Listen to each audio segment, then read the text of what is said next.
Hi, Aquarius. Welcome to your November 2015 General Tarotscope. It's Raina here.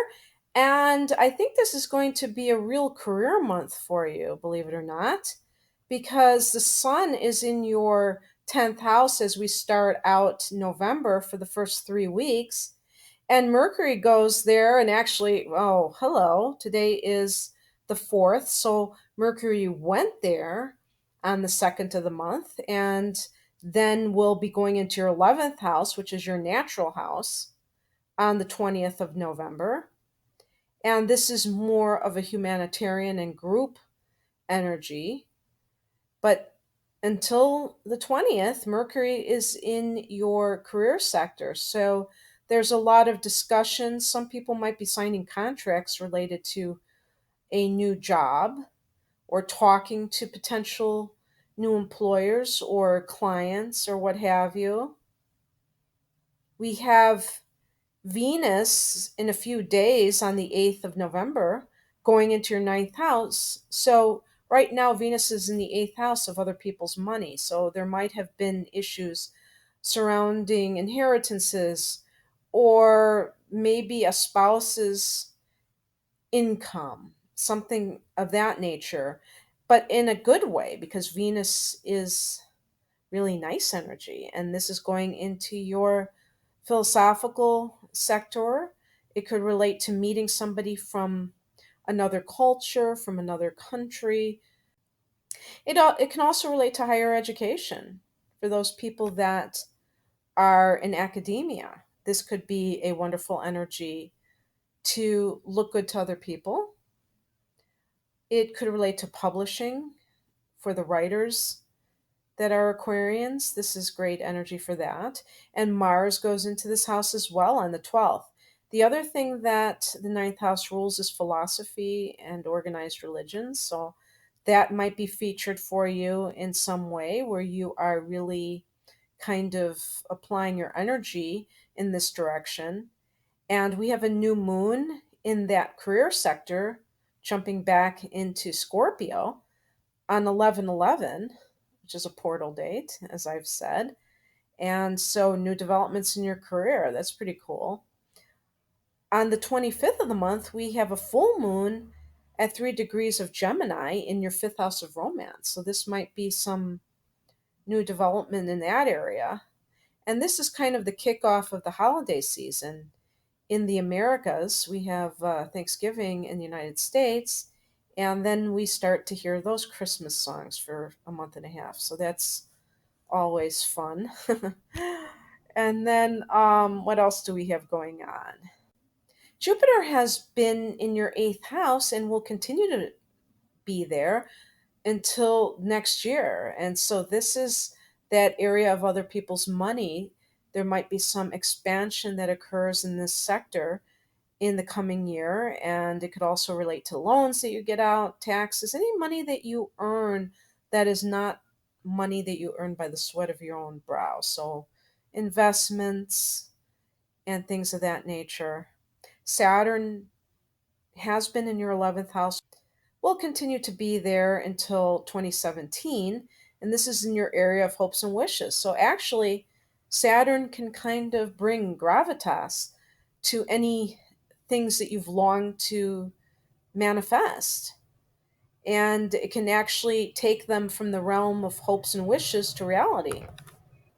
On the 22nd, the sun enters Sagittarius, and this is a friendly angle to you and is in that area of hopes and wishes. And so this is really kind of shining a light on what you value and what you want to do, on the things that you long for. This is a great time to identify those things because when we have the new moon in Sagittarius occurring in December on the 11th of December, that will be a great time to kind of make wishes for this area of your life, of the things that you want to bring into your reality. Okay, Aquarius, I picked some cards for you and I did them over because I was missing a few from the deck and I didn't think that it was a complete reading by having some of them gone. You know, some people differ in their opinion of that. But interestingly, I picked one card in the same position both times. So I definitely will tell you what card that was so you can be on the lookout for that. But the first card I picked is the Four of Coins or Pentacles, which relates to the current state of affairs. And for some of you, it's just about money and managing it and holding on to it and being really on point with your finances. And this is interesting because in the first reading that I did for you with those cards, those other cards, I got a lot of work energy also. So I think I got the Knight of Pentacles as the first card. So I definitely see, and oh, wow, you have that energy in the 10th house of career. So it could be that you are more focused on your career at this point than your love life. And that's fine. There's a season for every activity, isn't there? So you might be trying to do too much if you want to have a relationship at this point. If you do, I would also suggest that you don't place too much emphasis on money because the Four of Pentacles can sometimes indicate somebody who is being a little bit too materialistic and not thinking in terms of other things in life.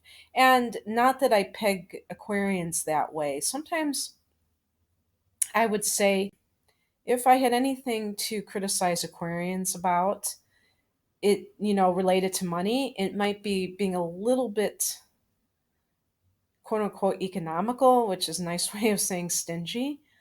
And this might be because you're co-ruled by Saturn and, in addition to Uranus. So there's nothing wrong with economy, but when it goes too far, then we call it being a cheapskate, right? So just balance that tendency.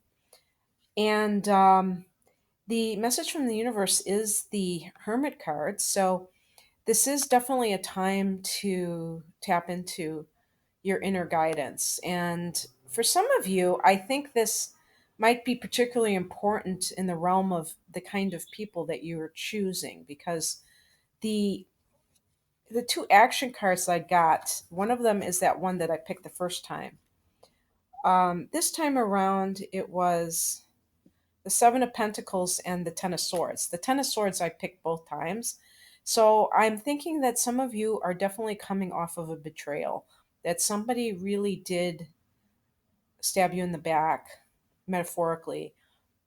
And it might have been something that you did not expect. And so it threw you for a loop, so to speak.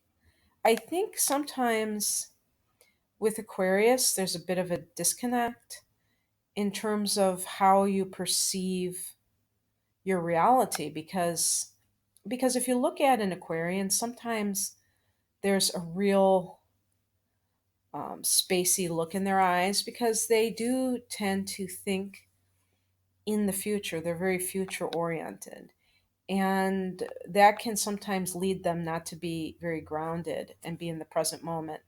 And so this can cause you to not realize when a relationship is going downhill and you feel blindsided, but really you weren't seeing the signs to begin with. They were there all along. The accompanying card, though, is the Seven of Pentacles.